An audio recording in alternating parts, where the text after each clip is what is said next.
दोस्तों आज हम हैं डिज्नी के एनिमल किंगडम थीम पार्क में।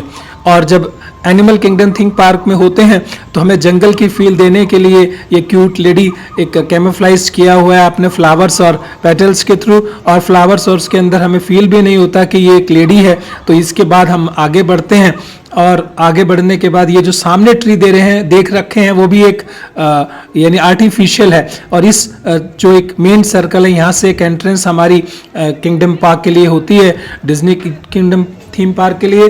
डिज्नी कैरेक्टर्स के साथ हम एंजॉय करते हैं, बच्चे एंजॉय करते हैं और फोटो शूट्स कराते हैं, क्योंकि डिज्नी है तो डिज्नी डोनाल्ड डक ये भी ज़रूर होंगी। तो इसके साथ बच्चे थोड़ा टाइम पास करके उनको चेंजेस हो जाता है, क्योंकि एनिमल है थोड़ा बोरिंग रहता है। आगे बढ़ते हैं हम इस एरिया में, तो ये है राइड के लिए हम लोग खड़े हैं। और इस राइड की क्यू के अंदर जब ये एनवायरनमेंट देखते हैं तो ये ऐसा लगता है जैसे बहुत पुराना है, बट ये जानबूझकर एक आर्टिफिशियल बनाया गया है। इसको बहुत थोड़े समय पहले ही बनाया गया है, लेकिन लगता है कि काफ़ी पुराना ईंटें ऐसे रखी गई हैं, यानी एक शेप दी गई है कि we are in old era के अंदर हैं, कहीं जंगल के अंदर हैं। फील आ रही है कि हमें वी आर इन कहीं ओल्ड एरिया के अंदर हैं। तो यहाँ एक राइड हम ले रहे हैं स्प्लैश राइड के लिए, तो स्प्लैश बोट राइड है ये। तो इसी के अंदर बच्चे 8-10 बच्चे इकट्ठे होकर बड़े होकर सभी इस स्प्लैश राइड का एंजॉयमेंट करते हैं।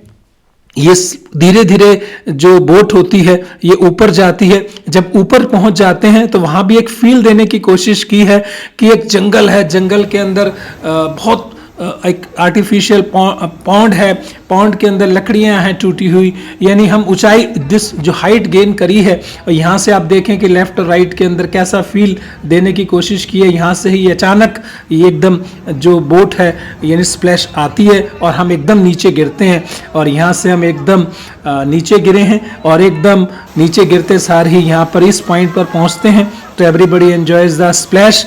अब हम आगे बढ़ते हैं। जब हम आगे बढ़ते हैं एनिमल किंगडम के थीम पार्क में तो अगली राइड के लिए हम वेट करते हैं, और अगली राइड हम लेते हैं माउंट एवरेस्ट की राइड के लिए। Everybody is in queue, wait कर रहा होता है, 1-1.5 घंटा 2 घंटे लगते हैं। तो इस राइड का एंजॉयमेंट भी बड़ा एक एक्सपीरियंस होता है।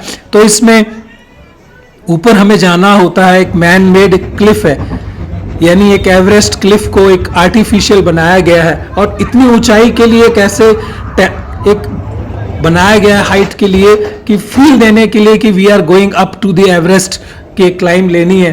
तो ये जो यहाँ से एक जो स्मॉल ट्रेन बनाई गई है जिसको चलने के लिए राइट साइड में देखें पूरे जो झरने होते हैं वो भी बने हुए हैं। यहाँ से पूरा का पूरा जो ये राइड है वो घूमती है, और ऊपर यहाँ दूर से देखें तो ऐसा लगता है।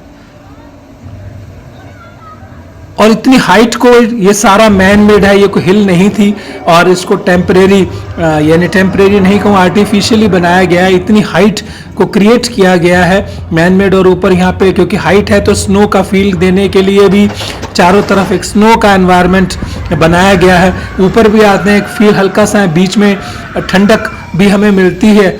और यहाँ आके राइड अचानक आके रुक जाती है। यहाँ एक रुकने के बाद में पता लगता है कि यहाँ से राइड अचानक पीछे जाएगी, और डर जाते हैं, एकदम कांप जाते हैं। और वही एक थ्रिलिंग एक्सपीरियंस है। यहाँ से एकदम राइड जो है पीछे जाती है, और एवरीबडी यहाँ से देखें एकदम राइड गिरती है।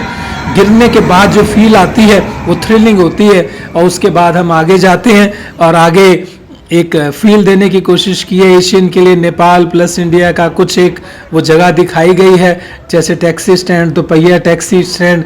दोपहिया तो ये तो कोई मतलब नहीं है, बट इन्होंने एक फील दिया है। एक मोटरसाइकिल भी रख दी है, कुछ पोस्टर्स लगा दिए हैं, जो पुराने पोस्टर्स कहीं से लेकर आए हैं उसको लगा दिया गया है, पेस्ट कर दिया गया है कि जैसे बहुत पुराना है बट ये बिल्कुल नया बनाया गया है। तो एक फेदर का शो होता है, यहाँ पर बर्ड्स का शो होता है। इस बर्ड्स के शो में सभी लोग एंजॉय करते हैं। तो बर्ड्स के शो के लिए क्या ट्रेनर जो होता है क्रो को कहता है कि मालिक के पास जाओ, और उसके हाथ में पैसा होता है, और क्रो इतना ट्रेंड होता है। जो सामने हम क्रो देखेंगे, ये जो क्रो है, ये क्रो को इंस्ट्रक्शंस दी जाती है कि ऑडियंस में से किसी को एक पैसा उसके हाथ में रहता है। और ये देखिए क्रो वहां से उड़ता है, और इस मालिक को, इसको जो ऑडियंस के अंदर इसके पास आता है, इसके से पैसा छीन के लेके चला जाता है। और जब यहाँ से छीन के लेके जाता है तो जो ट्रेनर है उसकी जेब में वो पैसा डाल देता है। अगेन ट्रेनर कहता है कि आप वापसी उस पैसे को वहीं देकर आओ। ट्रेन ये जो कर्क्रो होता है देकर चला जाता है। तो ब्यूटीफुल शो ऑफ ये बर्ड्स का रहता है, इसको हम एंजॉय करते हैं। बीच में और अनेक पॉइंट्स रहते हैं जिसको हमने एंजॉय किया, आप भी एंजॉय करें।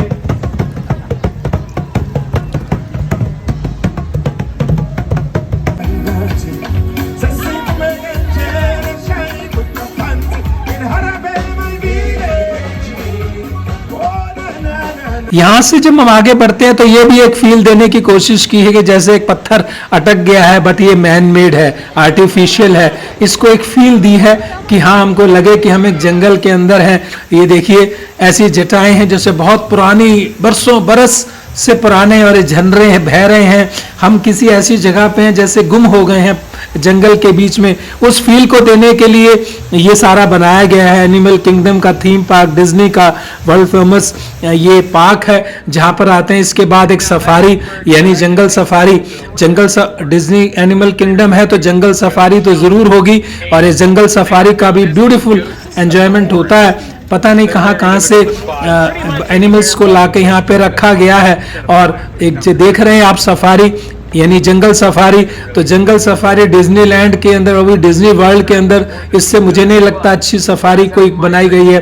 तो ये भी एक सफारी का एंजॉयमेंट सभी के सभी लोग लेते हैं डिज्नी वर्ल्ड में यहाँ पर आकर। और इस सफारी काफ़ी एरिया के अंदर है और all animals of different nature यहाँ पर अवेलेबल हैं, दिखाए गए हैं। राइनासोर्स तक को अच्छे दिखाया गया है, लॉयंस भी दिखाए गए हैं। लेकिन जगह जगह पर हमें देखने को मिलते हैं, लेफ्ट में राइट में अलग अलग एनिमल्स हैं। तो ये नील गाय या कुछ भी और भी कहें, राइनासोर्स दें, तो इस सफारी का भी एंजॉयमेंट हमने किया। तो मेरे साथ आप जुड़े रहें। कैसा लगा कमेंट, लाइक और शेयर जरूर करें जिससे मैं और वीडियोस आपके साथ पोस्ट करता रहूं। थैंक